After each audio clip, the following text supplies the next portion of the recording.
The game is changing rapidly here for the apparel industry in 2026. And if you aren't prepared or you don't know what all of your startup costs need to be, you could find yourself in trouble faster than you think. Happy Monday, good Monday morning. We are talking money here on Money Mondays here at the Business of Apparel.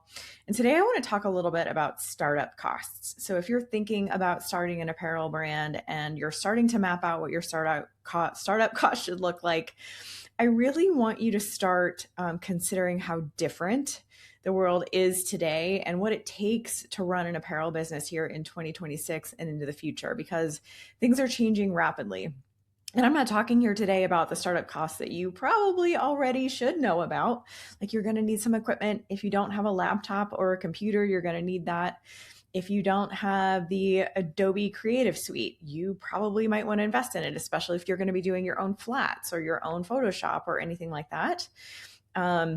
When I started my company, I put into budget that I really needed to have a mannequin for my target avatar, right? Like, I needed to have a mannequin that was the right size so that I could fit on it whenever I was getting prototypes for any of our clients. And so that was an expense that I needed to include. You can go to Alvanon and you can reach out to them and find out what a mannequin might cost you.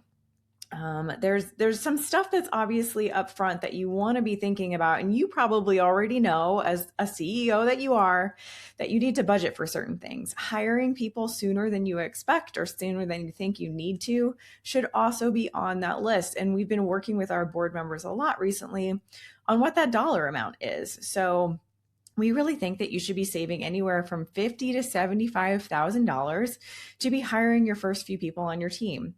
And the way that you decide who that first few people are or is, or whatever the grammar is correctly there, you definitely want to be looking at the person who is going to take the work off your plate that you don't want to do, that you can't do, or you're just not good at doing. So if you can't develop apparel, you might want to put some money aside to hire a good developer.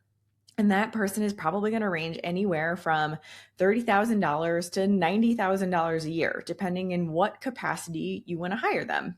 And so we have some people that we're happy to connect you with. If you ever want those connections, please let us know. We'd love to have you come in and be a member within our community so that we can give you access to our network and you can actually have access to all of the people that we know. But if you're not budgeting for hiring right off the bat, understand that there's going to be a lot that is going to fall onto your shoulders as the sole CEO, as the sole business owner, doing all of your development, doing all of your marketing, doing all of your photo shoots, doing all of your sales, doing your own website.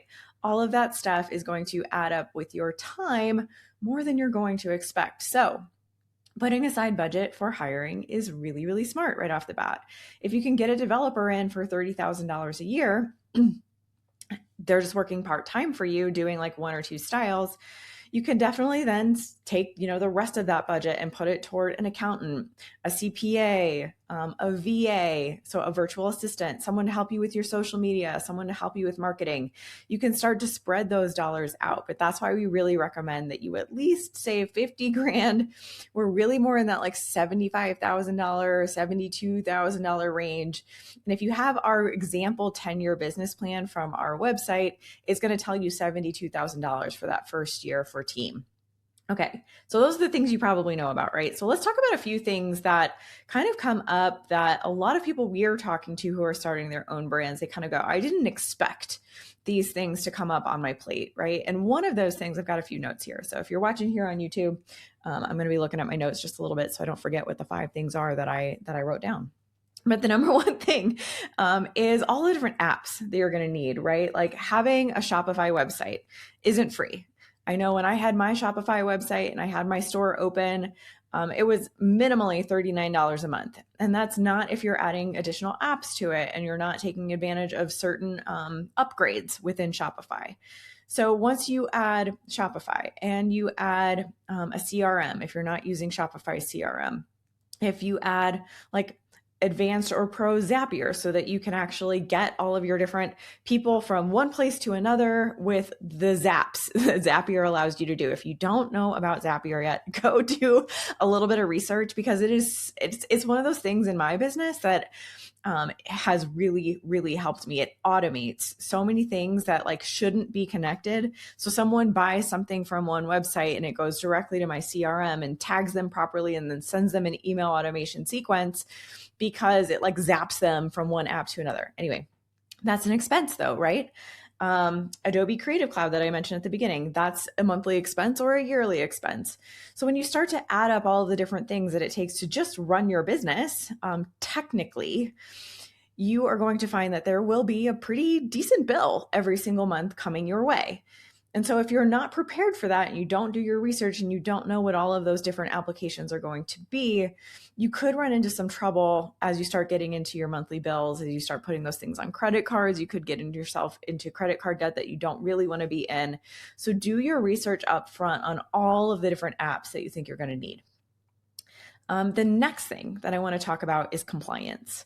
And in today's world, it is imperative that we all work toward compliance on our websites, on, again, any of those apps that we're putting like Face Forward.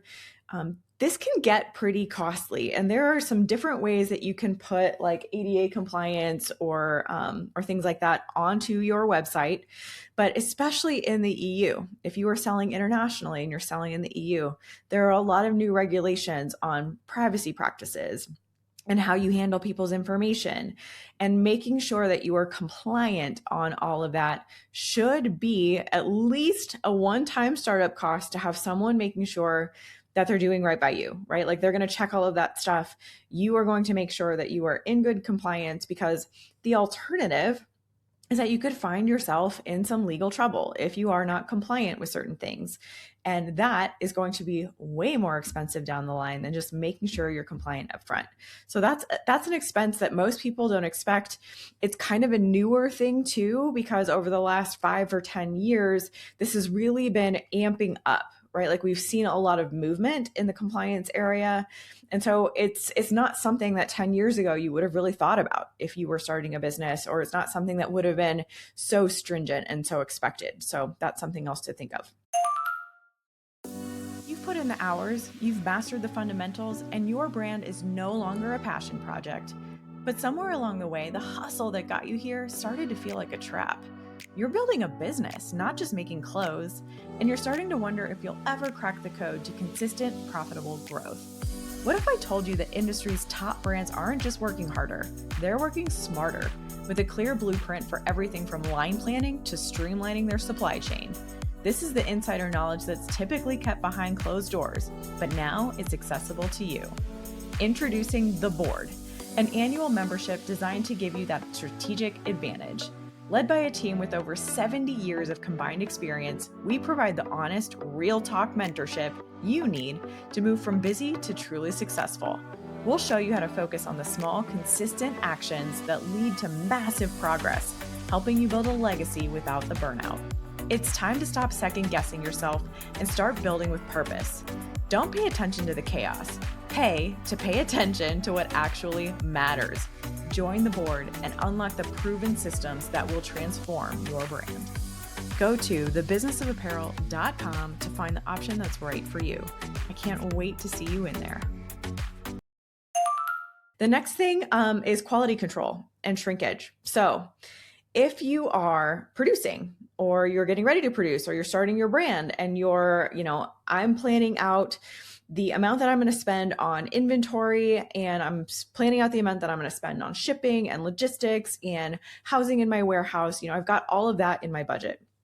Are you planning for quality control issues and any shrinkage? So shrinkage in this case actually means units that you cannot sell because the quality wasn't good enough. So if you don't have someone boots on the ground at your manufacturer who is checking the quality of your goods as it comes off the production line, there is a high chance that you're going to have several units, hopefully not many units, but that you're going to have some units that don't meet your standard.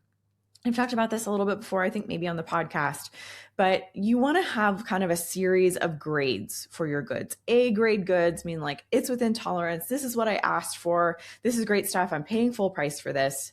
That's A grade goods. Then you go down to B grade goods, though, where things are a little bit out of tolerance. It's not exactly what you asked for. You can still sell it. So it's not something necessarily that your customers will notice, but it's something that you know doesn't match your tech pack. It doesn't match that contract that you sent over to your factory. They didn't match it. Right. So those are usually B grade goods, and usually you can get a discount on those things. But what is your expense there? Like, are you having to have maybe something small repaired on every single B grade good so that it is sellable?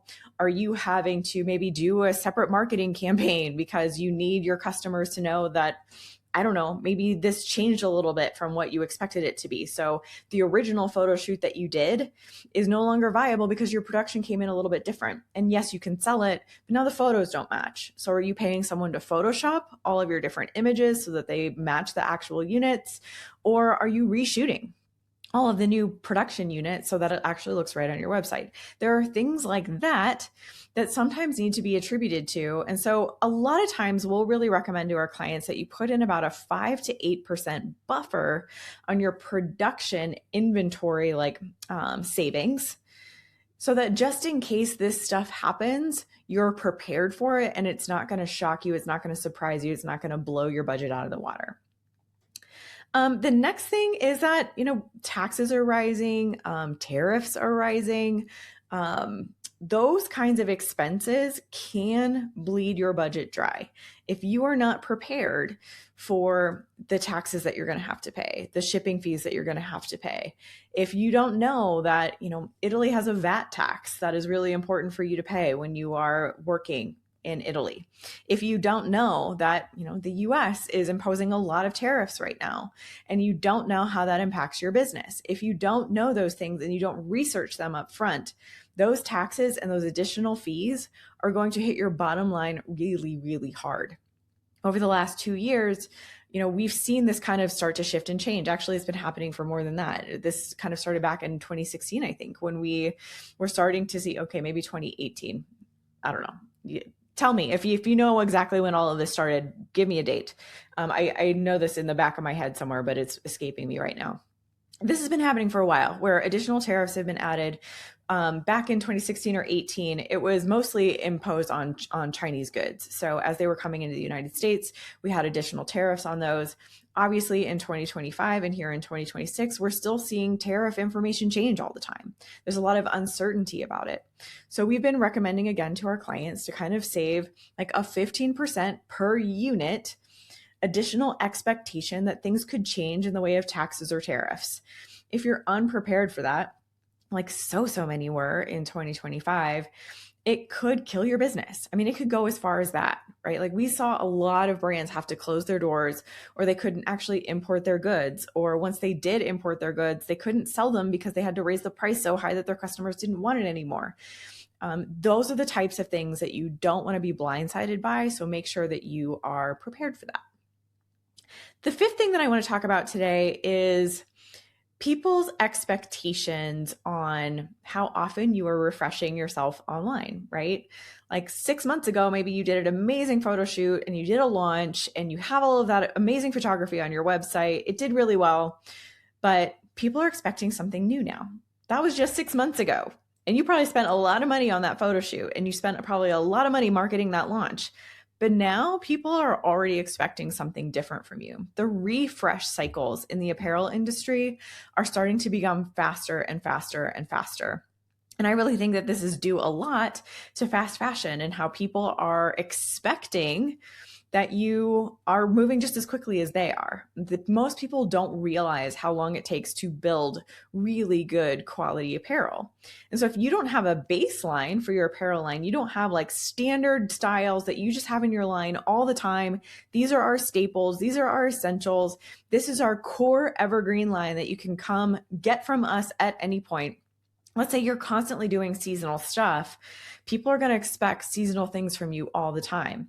That's why we really encourage that you build out your evergreen product line first. So if you're just starting out, start putting together that budget that includes all of these things that I talked about today, and have it be for your evergreen or your base product line that you want to become famous for, right? You want people to know you for this core product line for years and years to come.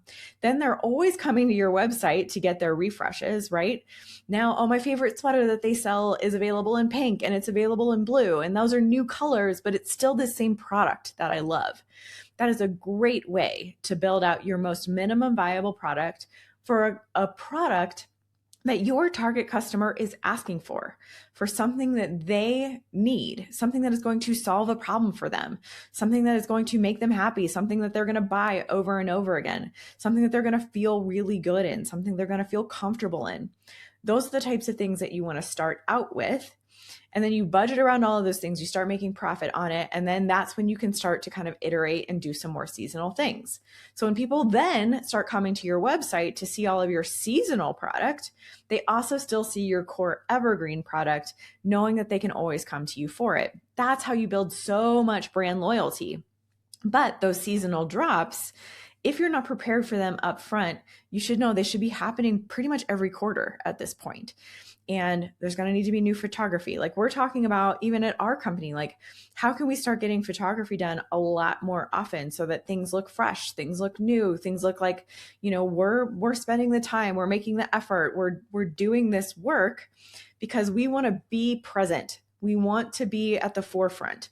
We want you, our customer, to realize that we care. We give a shit. Right? We're out here spending the money. We are showing up for the photo shoots. We are creating new content all the time. And so that's kind of our indicator to the world and to our client base and our community that, we're here to stay. We're not going anywhere. We're investing in this. We're investing in you. We want you to see that we care.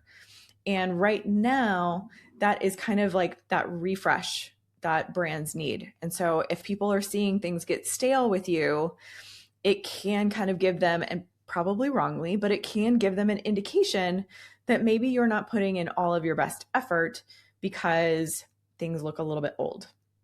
And that can also add up over time. So if you're not planning on a quarterly photo shoot, or you're not planning on launching, a small batch every single month, whatever it is, if you're not planning for that, and you can still plan, a year out, but you can say in, February 2027, I'm going to be launching 3 new t-shirts. In March 2027, a pair of shorts is then going to come to go with those t-shirts. In April, we're going to launch our rain jacket, and it's going to be, April showers bring me flowers. And the rain jacket, I can already see the launch campaign and the photography. In May, we're going to launch a summer dress. Like if you don't have that planned out now and start working to develop those products now, you can find yourself in trouble down the line. It doesn't mean you have to add drop shipping items. It doesn't mean you have to add quick turn, cheap items to your product line. It just means you have to plan for it. So as you are starting out your business, I want you to know about those things. If you are in the middle of business and you're still like working toward growth and scalability, these still absolutely apply to you. And you probably resonate with some of the stuff we chatted through today. If you think this episode will help anybody else, please share it with them. Let me know what you've been thinking about Muddy Mondays too. This is an additional show that we put on for you guys every single week. It's a great series. We want to know if you're learning stuff. If you would like to hear more about a specific topic, we'd love to hear from you. We love to chat with our community. Thanks so much for being here with me today. Enjoy the rest of your Monday, and I'll see you on Thursday for the podcast.